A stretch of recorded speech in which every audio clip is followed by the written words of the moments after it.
इस वीडियो में मैं बात करने जा रहा हूँ data acquisition and localisation in sensor networks के बारे में, जो कि रिलेटेड है आईओटी के एक टॉपिक नोड डिस्कवरी से। तो चलिए शुरू करते हैं। जब भी हम बात करते हैं डेटा एक्विजिशन विद आईओटी के बारे में, तो इसका मतलब ये होता है कि डिफरेंट जगह से डेटा को गैदर किया जाता है। ठीक है, डिफरेंट जगह से डेटा को गैदर किया जाता है। इसका मतलब ये है कि हमारे पास बहुत सारे टाइप के अलग अलग टाइप के डिवाइसेस हो सकते हैं, यानी कि वेरियस काइंड ऑफ डिवाइसेस हमारे पास हो सकते हैं। ठीक है, जिनसे हम डेटा को कलेक्ट करेंगे। ठीक है, ना सिर्फ हम डिवाइसेस से डेटा को कलेक्ट करेंगे, बल्कि हम डिफरेंट तरह के फिजिकल ऑब्जेक्ट से भी हम डेटा को कलेक्ट कर सकते हैं। ठीक है, अब डेटा को कलेक्ट करने के बाद, यानी कि डिफरेंट तरह की डिवाइसेस और डिफरेंट तरह के ऑब्जेक्ट से डेटा कलेक्ट करने के बाद हम उस डेटा को शेयर करेंगे। ठीक है, उस डेटा को हम शेयर करेंगे और ये शेयरिंग होगी मल्टीपल डिवाइसेस के साथ। ये शेयरिंग होगी, यानी कि डिफरेंट डिवाइसेस या डिफरेंट ऑब्जेक्ट से जो भी डेटा कलेक्ट होगा वो मल्टीपल डिवाइसेस के साथ शेयर किया जाएगा। ठीक है, अब यहाँ पर मल्टीपल डिवाइस के साथ क्यों शेयर किया जाएगा? इसलिए शेयर किया जाएगा कि जो भी डेटा हमें मिल रहा है उस डेटा को हमको करना है प्रोसेस। ठीक है, उस डेटा को हमको करना है प्रोसेस, क्योंकि हो सकता है कि जो डेटा मिला होगा वो एक्यूरेट नहीं होगा और उतना इन्फॉर्मेटिव नहीं होगा, इसलिए हमें उस पर्टिकुलर डेटा को प्रोसेस करना होगा। ठीक है, और ये जो प्रोसेस होता है किसमें होता है? बहुत सारे अलग अलग तरह के जो आईओटी एप्लीकेशंस मौजूद होते हैं उनके लिए इस तरीके के डेटा को प्रोसेस किया जाता है। ठीक है, अब जब भी हम डेटा एक्विजिशन का टेक्निक यूज़ करते हैं तो उस डेटा एक्विजिशन के टेक्निक के साथ हमको एक टेक्निक यूज़ करना पड़ता है जिसे हम बोलते हैं डेटा एग्रीगेशन। ठीक है, इसके साथ हमको यूज़ करना पड़ता है एक टेक्निक जिसे हम बोलते हैं डेटा एग्रीगेशन। ठीक है, अब ये जो भी हम डेटा एग्रीगेशन टेक्निक यूज़ कर रहे हैं, ये डेटा एग्रीगेशन जो टेक्निक है वो एक रिलायबल होना चाहिए, है ना, रिलायबल होना चाहिए, यानी कि डेटा को अच्छे ढंग से प्रोसेस कर सके और डेटा को अच्छे ढंग से एग्रीगेट कर सके। साथ ही साथ ये जो डेटा एग्रीगेशन टेक्निक है ये इफ़िशिएंट भी होना चाहिए, यानी कि ऐसा ना हो कि बहुत ज़्यादा समय ले ले, है ना, कम से कम समय में डेटा को एग्रीगेट कर सके। ठीक है, तो जब भी हम एक रिलायबल और efficient data aggregation technique use करते हैं तो ऐसा करने से जिस भी नेटवर्क से हम डेटा ले रहे हैं या जिस भी नेटवर्क को हम डेटा दे रहे हैं उस नेटवर्क का लाइफ टाइम क्या हो जाएगा? इंक्रीज़ हो जाएगा। ठीक है, उस नेटवर्क का लाइफ टाइम क्या हो जाएगा? इंक्रीज़ हो जाएगा। ठीक है, तो इस पूरे प्रोसेस के लिए, यानी कि एक रिलायबल और एफिशिएंट डेटा एग्रीगेशन टेक्निक्स के थ्रू एक नेटवर्क का लाइफ टाइम बढ़ाने के लिए हमको एप्रोप्रिएट सेंसर्स यूज़ करने की ज़रूरत है। यानी कि जिस तरीके के सेंसर्स जो हैं एक वायरलेस सेंसर नेटवर्क में एप्लीकेबल हैं या यूज़फुल हैं, हमें उन्हीं तरह के सेंसर्स को इस्तेमाल यहाँ पर करना है, तभी हमें जो डेटा एग्रीगेशन टेक्निक्स के बेसिस पे एक रिलायबल और एफिशिएंट आउटपुट मिलेगा। ठीक है, तो ये हमने आपको बताया छोटा सा डेटा एग्रीगेशन के बारे में। ठीक है, अब हम वापस आते हैं डेटा एक्विजिशन प्रोसेस के बारे में। ठीक है, अब हम वापस आते हैं डेटा एक्विजिशन प्रोसेस के बारे में। तो डेटा एक्विजिशन प्रोसेस जो है ये डिफरेंट तरह के टेक्नोलॉजीज़ में पॉसिबल हो सकता है। ठीक है, डेटा एक्विजिशन जो है डिफरेंट तरह के टेक्नोलॉजीज़ में पॉसिबल हो सकता है। ठीक है, ये डिफरेंट टेक्नोलॉजीज़ में क्या क्या हो सकते हैं? इन डिफरेंट टेक्नोलॉजीज़ में हो सकता है सेंसर्स हो सकते हैं। ठीक है, सेंसर्स हो सकते हैं, एक्चुएटर्स हो सकते हैं, कैमरा हो सकता है। ठीक है, कैमरा हो सकता है, RFID हो सकता है, या फिर GPS भी हो सकता है। ठीक है, अब ये तो हमने बता दिया कि डेटा एक्विजिशन प्रोसेस जो है डिफरेंट तरह के टेक्नोलॉजीज़ में हो सकता है, जिनमें कि सेंसर, एक्चुएटर, कैमरा, RFID और GPS होगा। ठीक है, अब यहाँ पर हमको यह देखना होगा कि यदि हम आईओटी इन्वायरमेंट में वर्क कर रहे हैं, तो उस आईओटी इन्वायरमेंट में हेट्रोजीनस डिवाइसेस के बीच में डिवाइसेस के बीच में जो कम्युनिकेशन होगा वो किस तरीके से होगा। ठीक है, डिवाइसेस के बीच में जो कम्युनिकेशन होगा वो कई बार शॉर्ट रेंज कम्युनिकेशन भी हो सकता है। ठीक है, वो जो कम्युनिकेशन होगा वो कई बार शॉर्ट रेंज कम्युनिकेशन भी हो सकता है। ठीक है, यानी कि ऐसा ज़रूरी नहीं है कि सिर्फ और सिर्फ लॉन्ग रेंज का कम्युनिकेशन होगा, एक शॉर्ट रेंज का कम्युनिकेशन भी हो सकता है जिसके थ्रू आप इंफॉर्मेशन को शेयर कर सकते हैं, और ये शेयरिंग होगी आईओटी इन्वायरमेंट के अंतर्गत आने वाले डिफरेंट टाइप के हेट्रोजीनियस डिवाइसेस के बीच में। ठीक है, तो अभी हमने यहाँ पर एक नया आपको टर्म बता दिया, वो था हेट्रोजीनियस डिवाइसेस। ठीक है, ये जो टर्म रिलेटेड है ये आईओटी डिवाइसेस से ही रिलेटेड है। ठीक है, जो भी तरह के आईओटी डिवाइसेस हम एक आईओटी इन्वायरमेंट में यूज़ करते हैं वो आईओटी डिवाइसेस कवर करते हैं एक वाइड रेंज ऑफ एप्लीकेशंस को कवर करते हैं। ठीक है, यानी कि आईओटी डिवाइसेस जो है अलग अलग तरह के एप्लीकेशंस में इस्तेमाल हो सकता है। जैसे कि आईओटी डिवाइसेस का इस्तेमाल कर सकते हैं हम एग्रीकल्चर में इस्तेमाल कर सकते हैं। ठीक है, ट्रांसपोर्टेशन में हम इस्तेमाल कर सकते हैं। ठीक है, ट्रांसपोर्टेशन में इस्तेमाल कर सकते हैं, हेल्थ केयर में इस्तेमाल हो सकता है, हेल्थ केयर में इस्तेमाल हो सकता है। इसके अलावा आईओटी डिवाइसेस का इस्तेमाल जो है मार्केट में भी हो सकता है, शेयर मार्केट वगैरह में भी आप कर सकते हैं और नॉर्मल मार्केट में भी कर सकते हैं। ठीक है, इंडस्ट्री में हो सकता है आईओटी एप्लीकेशंस का इस्तेमाल। इसके अलावा स्मार्ट स्कूल में यूज़ हो सकता है आईओटी डिवाइसेस का। Smart school, smart home, smart city और भी बहुत सारे ऐसे फील्ड्स हैं जहाँ पर आप आईओटी डिवाइसेस का यूज़ कर सकते हैं। ठीक है, अब हमने बता दिया यहाँ पर डिवाइसेस के बारे में, डेटा एक्विजिशन प्रोसेस के बारे में, लेकिन हमको यहाँ पर एक बहुत ही इम्पॉर्टेंट चीज़ है, वो है डिस्कवरी करना। ठीक है, डिस्कवरी मतलब किसका डिस्कवरी? नोड का डिस्कवरी।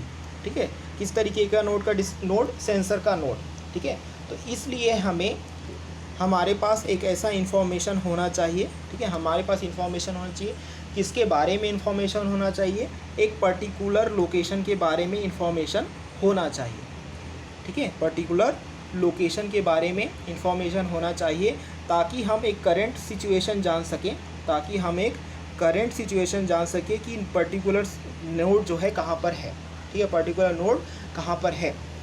ठीक है, तो इस डिस्कवरी प्रोसेस के लिए हम इस्तेमाल करते हैं एक मेथड जिसको हम बोलते हैं लोकलाइजेशन। ठीक है, इसके लिए हम एक मेथड इस्तेमाल करते हैं जिसको बोलते हैं लोकलाइजेशन। अब ये लोकलाइजेशन क्या है? ठीक है, लोकलाइजेशन जो है इस्तेमाल होता है वायरलेस सेंसर नेटवर्क में यह इस्तेमाल होता है। ठीक है, यह एक तरीके का ऐसा प्रोसेस है। ठीक है, लोकलाइजेशन एक तरीके का ऐसा प्रोसेस है जिससे हम डिटरमाइन करते हैं लोकेशन। ठीक है, जिससे हम डिटरमाइन करते हैं, क्या डिटरमाइन करते हैं? लोकेशन। किस चीज़ का लोकेशन हम डिटरमाइन करते हैं? हम डिटरमाइन करते हैं अननोन सेंसर नोड का हम लोकेशन क्या करते हैं? डिटरमाइन करते हैं। अननोन सेंसर नोड का मतलब ये है कि एक ऐसा नोड या एक ऐसा डिवाइसेस जो कि वायरलेस सेंसर नेटवर्क में भले ज़रूर है लेकिन अभी तक उसे आइडेंटिफाई नहीं किया गया है। ठीक है, अभी तक उस डिवाइसेस की इन्फॉर्मेशन हम तक नहीं पहुंची है। ठीक है, तो इसलिए हमको यहाँ पर लोकलाइजेशन मेथड का यूज़ करना पड़ता है ताकि हम उस particular unknown network sensor node या फिर अननोन नेटवर्क सेंसर डिवाइसेस का हम पहचान कर सकें। ठीक है, तो यहाँ पर जो लोकलाइजेशन है ये बहुत ही इम्पॉर्टेंट रोल प्ले करता है। ठीक है, लोकलाइजेशन जो है बहुत ही इम्पॉर्टेंट रोल प्ले करता है। बहुत सारे अलग अलग प्रैक्टिकल एप्लीकेशंस में लोकलाइजेशंस का बहुत बड़ा रोल है। ठीक है, अब यहाँ पर जब भी हम बात करते हैं कि लोकलाइजेशन एक प्रैक्टिकल एप्लीकेशन में बहुत ही इंपॉर्टेंट रोल प्ले करता है, इसका मतलब ये है कि with the help of localisation आप किसी मेडिकल से जुड़े हुए सिस्टम में पेशेंट्स का लोकेशन आप डिटरमाइन कर सकते हैं। ठीक है, इसके अलावा किसी भी हॉस्पिटल में उपलब्ध इक्विपमेंट या फिर पर्सनल यानी कि ह्यूमन रिसोर्सेज को क्या कर सकते हैं? आप आइडेंटिफाई कर सकते हैं कि हॉस्पिटल में किस किस तरह के इक्विपमेंट्स और किस किस तरह के पर्सनल्स मौजूद हैं। ठीक है, इसके अलावा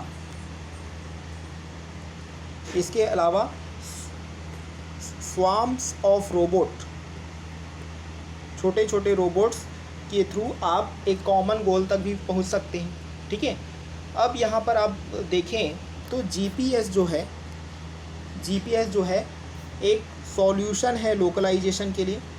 ठीक है, जीपीएस जो है एक तरीके का क्या है, सॉल्यूशन है, बहुत ही स्ट्रेट फॉरवर्ड सॉल्यूशन है लोकलाइजेशन के लिए। लेकिन जो जीपीएस जो होता है वो सारे तरह के एप्लीकेशंस के लिए जो है वो सूटेबल नहीं होता है ना। जीपीएस जो है सारे तरह के एप्लीकेशंस के लिए सूटेबल नहीं होता है। ठीक है, इसलिए हमको यहाँ पर लोकलाइजेशन यूज़ करना पड़ता है। ठीक है, तो यहाँ पर इस पूरे प्रोसेस में क्या होता है, इस पूरे प्रोसेस में ये होता है कि राउटर कम्युनिकेट करता है। ठीक है, राउटर क्या करता है, राउटर कम्युनिकेट करता है। ठीक है, राउटर कम्युनिकेट करके आइडेंटिफाई करने की कोशिश करता है। ठीक है, राउटर कम्युनिकेट करके आइडेंटिफाई करने की कोशिश करता है लोकेशन, किसका लोकेशन, अननोन सेंसर नोड का लोकेशन। ठीक है, और इसके बाद जो लोकेशन आइडेंटिफाई होता है उस लोकेशन को क्या किया जाता है, रियलाइज्ड किया जाता है, यानी कि एक ऐसे फॉर्म में कन्वर्ट किया जाता है जहाँ से उस लोकेशन को समझा जा सके। ठीक है, तो इसको रियलाइज़ करने के लिए यहाँ पर 2 most significant bits of 1 byte data structure का यहाँ पर यूज़ होता है। ठीक है, कुछ पॉसिबिलिटीज़ हो सकती हैं यहाँ पर। ठीक है, जब भी हम किसी अननोन सेंसर नेटवर्क नोड्स का जब भी हम एक लोकेशन डिटरमाइन करेंगे तो वहाँ पर कुछ पॉसिबिलिटीज़ हो सकती हैं, है ना। पॉसिबिलिटीज़ ये हो सकती हैं कि सपोज़ वो नोड इंडोर पे है, ठीक है, या फिर आउटडोर पे है। ठीक है, और दोनों सपोज़ ये आ रहे हैं एक पब्लिक एरिया में। ठीक है, यानी कि हम ये बोल सकते हैं कि जो भी हमारा अननोन सेंसर नोड मिला है वो पब्लिक एरिया में या तो इंडोर पे है या फिर आउटडोर पे है। या फिर ऐसा भी हो सकता है कि जो अननोन सेंसर नोड को हम आइडेंटिफाई किए हैं उसका लोकेशन वो सपोज़ एक पर्सनल इंडोर एरिया पे भी हो सकता है। ठीक है, पर्सनल इंडोर एरिया पे भी हो सकता है, या फिर ऐसे जगह पे भी हो सकता है जो एरिया क्या है किसी भी तरीके से रिस्ट्रिक्टेड एरिया है उसमें भी हो सकता है। ठीक है, तो सबसे पहले चलिए हम यहाँ पर बात कर लेते हैं इंडोर सिस्टम्स के बारे में, जहाँ पर एक अननोन सेंसर नोड पाया जा सकता है। ठीक है, तो इन द इंडोर सिस्टम्स, ठीक है, इंडोर सिस्टम्स में जो कोई भी तरीके का डायरेक्ट कनेक्शन नहीं होता है। ठीक है, इंडोर सिस्टम में किसी भी तरीके का डायरेक्ट कनेक्शन नहीं होता है जीपीएस सिग्नल से। ठीक है, इंडोर सिस्टम में किसी भी तरीके का कोई भी डायरेक्ट कनेक्शन नहीं होता है जीपीएस सिग्नल का सैटेलाइट से। ठीक है, इसलिए यहाँ पर जो है जीपीएस का यूज़ हम नहीं कर सकते। ठीक है, फिर भी कुछ ऑब्स्टेकल्स होते हैं। ठीक है, फिर भी कुछ ना कुछ ऑब्स्टेकल्स होते हैं इंडोर सिस्टम्स में जो क्या करते हैं, डायरेक्ट कम्युनिकेशन को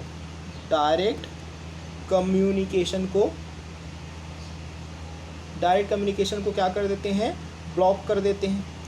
ठीक है, ब्लॉक कर देते हैं किसके साथ डायरेक्ट कम्युनिकेशन में ब्लॉक कर देते हैं, जीपीएस सैटेलाइट के साथ। आउटडोर सिस्टम्स में भी ये चीज़ हो सकती है। ठीक है, यानी कि आउटडोर सिस्टम्स में यदि आपने एक जीपीएस के थ्रू कम्युनिकेशन करने की कोशिश की है या लोकेशन को आइडेंटिफाई करने की कोशिश की है तो आउटडोर में भी ऐसा हो सकता है कि कोई ना कोई ऑब्स्टेकल आ जाए जिससे कि जीपीएस जो है सैटेलाइट तक कम्युनिकेट ना कर सके डायरेक्टली। ठीक है, कुछ अदर इश्यूज़ भी होते हैं जीपीएस के। ठीक है, कुछ अदर इश्यूज़ भी होते हैं जीपीएस के, किसमें, वायरलेस सेंसर नेटवर्क में कुछ इश्यूज़ भी होते हैं। जैसे कि एक इशू होता है कॉस्टिंग ज़्यादा लगती है। ठीक है, साइज का इशू होता है। इसके अलावा पावर कंजम्पशन का भी इशू होता है। यानी कि पावर कंजम्पशन ज़्यादा हो सकता है जब आप GPS को WSN में यूज़ कर रहे हो, यानी कि वायरलेस सेंसर नेटवर्क में यूज़ कर रहे हो। फिर भी बहुत सारे WSN एप्लीकेशन में, इसलिए बहुत सारे WSN एप्लीकेशंस में लोकलाइजेशन के प्रॉब्लम को सॉल्व किया जाता है यूजिंग नेटवर्क पैरामीटर, इन्हें सॉल्व किया जाता है। ठीक है, यानी कि लोकलाइजेशन प्रॉब्लम को सॉल्व करने के लिए हम कुछ नेटवर्क पैरामीटर्स का यूज़ करते हैं। इसके अलावा हम यूज़ कर सकते हैं features of the received radio signal हम यूज़ कर सकते हैं। ठीक है, इसके अलावा लोकेशन ऑफ फिक्स्ड नोड्स भी हम यहाँ पर यूज़ कर सकते हैं। ठीक है, तो लोकेशन ऑफ फिक्स्ड नोड्स को यहाँ पर बोला जाता है एंकर्स बोला जाता है, या फिर इन्हीं को बोला जाता है बीकेन्स भी बोला जाता है। ठीक है, जो लोकलाइजेशन प्रॉब्लम है इसे दो लेवल्स में क्या किया जाता है, कैटेगराइज किया जाता है। जैसे कि इसमें पहला कैटेगरी जो होता है वो होता है डिस्टेंस बिटवीन टू नोड्स। ठीक है, डिस्टेंस बिटवीन टू नोड्स का क्या करते हैं हम, एस्टिमेशन करते हैं। डिस्टेंस बिटवीन टू नोड्स का क्या करते हैं हम, एस्टिमेशन करते हैं। सेकेंड जो लेवल है वो ये है कि हम location of all unknown nodes को क्या करते हैं हम, डिटरमाइन करते हैं। ठीक है, location of all unknown nodes को क्या करते हैं हम, डिटरमाइन करते हैं। तो चलिए अब इन्हीं पॉइंट्स को हम थोड़ा डिटेल में देखते हैं। ठीक है, तो इसमें पहला जो आ जाएगा वो आ जाएगा आपका डिस्टेंस एस्टिमेशन। अब ये क्या चीज़ है, देखिए बहुत सारे अलग अलग क्या हैं, टेक्निक्स अवेलेबल होते हैं डिस्टेंस एस्टिमेशन प्रॉब्लम के लिए, और यहाँ पर कुछ क्राइटेरियाज भी यूज़ किए जाते हैं। डिस्टेंस एस्टिमेशन के डिफरेंट मेथड्स को कंपेयर करने के लिए हम यहाँ पर अलग अलग डिफरेंट क्राइटेरिया यूज़ करते हैं। ठीक है, वो क्राइटेरिया क्या हो सकता है, वो क्राइटेरिया हो सकता है कंप्यूटेशनल पावर। ठीक है, वो क्राइटेरिया हो सकता है कि कंप्यूटेशनल पावर कितना है किस तरीके के डिस्टेंस एस्टिमेशन टेक्निक में। इसके अलावा जो नेक्स्ट क्राइटेरिया हो सकता है वो हो सकता है position accuracy.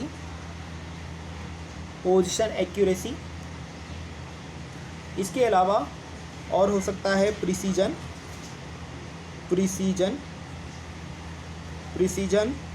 Robustness, hardware requirement, ये भी हो सकता है। ठीक है, तो चलिए अब सभी चीज़ों को एक एक करके देखते हैं और डिटेल में, यानी कि सबसे पहले अब हम देखेंगे यहाँ पर पोजीशन एक्यूरेसी को देखेंगे। पोजीशन एक्यूरेसी,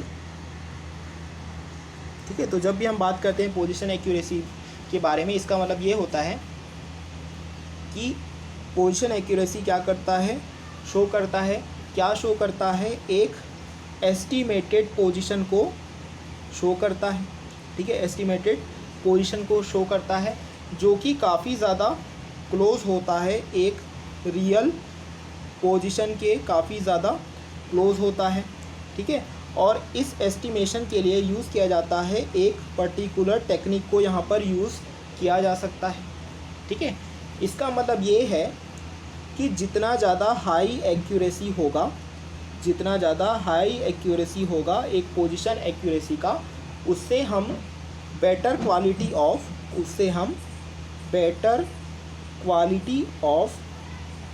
लोकलाइजेशन तक क्या कर सकते हैं, हम पहुंच सकते हैं। ठीक है, बेटर क्वालिटी ऑफ लोकलाइजेशन तक हम पहुंच सकते हैं। ठीक है, तो पोजीशन एक्यूरेसी के लिए यहाँ पर यूज़ होता है पोजीशन प्रिसीजन यूज़ होता है। तो पोजीशन प्रिसीजन क्या करता है, डिटरमाइन करता है। ठीक है, पोजीशन प्रिसीजन क्या करता है, डिटरमाइन करता है। ये डिटरमाइन करता है कि कैसे सिस्टम वर्क करता है, लगातार कंसिस्टेंटली वर्क करता है, इसको डिटरमाइन करता है। ठीक है, और साथ ही साथ यह देखा जाता है कि कितनी बार, यानी कि हाउ फ्रीक्वेंटली एक्यूरेसी जो है वो अचीव होती है, यह भी देखा जाता है। तो ये है पोजीशन एक्यूरेसी। इसके बाद हम बात करेंगे यहाँ पर कंप्यूटेशनल पावर के बारे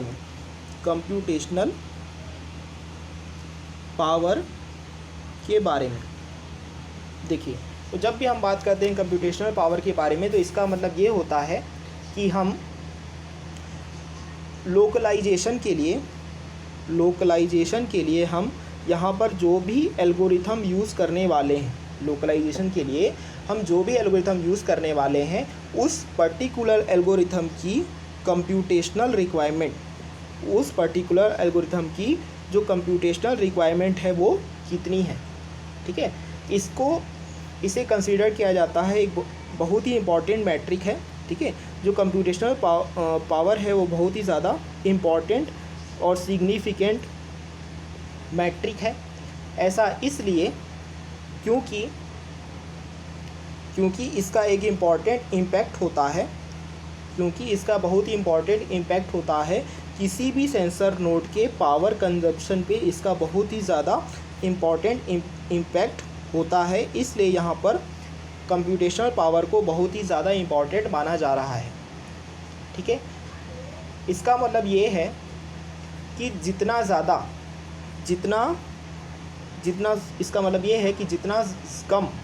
जितना कम कंप्यूटेशनल पावर लगेगा,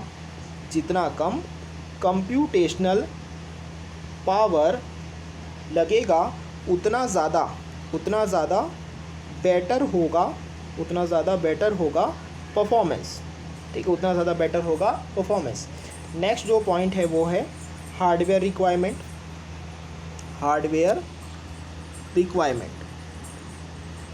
ठीक है, तो हार्डवेयर रिक्वायरमेंट में हम यह बताने की कोशिश करते हैं कि लोकलाइजेशन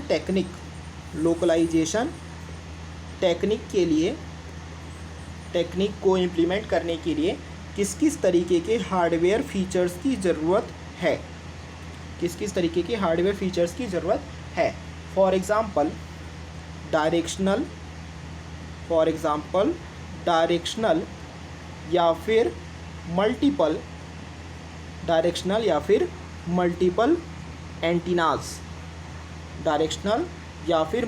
एंटीनास जो होते हैं वो एक रिक्वायरमेंट हो सकते हैं। डायरेक्शनल या फिर मल्टीपल एंटीनास एक तरीके के रिक्वायरमेंट हो सकते हैं, जिसका इम्पैक्ट पड़ेगा साइज पे और कॉस्ट पे। ठीक है, जो नेक्स्ट और सबसे लास्ट इम्पॉर्टेंट पॉइंट है वो है यहाँ पर रोबस्टनेस। देखिए, रोबस्टनेस का मतलब ये होता है कि यह बताता है कि कैसे सिस्टम के फंक्शंस वर्क करेंगे यदि इनपुट पैरामीटर एग्जिस्ट नहीं करता है। ठीक है, सब रोबस्टनेस यह बताता है कि सिस्टम के फंक्शन कैसे वर्क करेंगे यदि इनपुट पैरामीटर एग्जिस्ट ना हो, या फिर इनपुट पैरामीटर के जो वैल्यूज़ हों वो करप्टेड हो गए हों। ठीक है, इनपुट पैरामीटर के जो वैल्यू हैं वो करप्टेड हो गए हों। ठीक है, तो यहाँ पर इस रोबस्टनेस को मेज़र करने के लिए यह देखा जाता है कि जो भी डेटा गैदर हो रहा है या फिर इकट्ठा हो रहा है सेंसर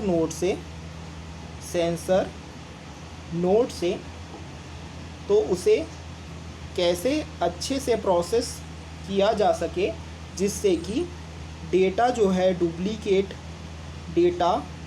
डुप्लीकेशन को अवॉइड करना है हमें, और यहाँ पर कम से कम रिसोर्सेस को हमें यूज़ करना पड़े, ये हमें ध्यान रखना पड़ता है। देखिए डेटा प्रोसेसिंग में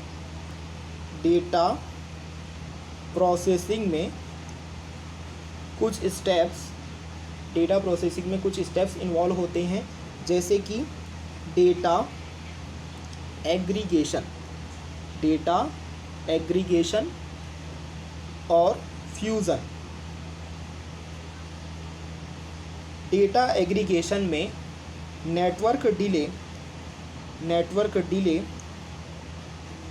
कम होता है, ठीक है। डेटा एग्रीगेशन में जो नेटवर्क डिले होता है वो कम होता है, क्योंकि डेटा एग्रीगेशन में एक सेल्फ एडेप्टिव मैकेनिज़्म मौजूद होता है। इस वीडियो में बस इतना ही। इस वीडियो को लाइक करें, शेयर करें और हमारे चैनल को ज़रूर सब्सक्राइब करें। Thank you.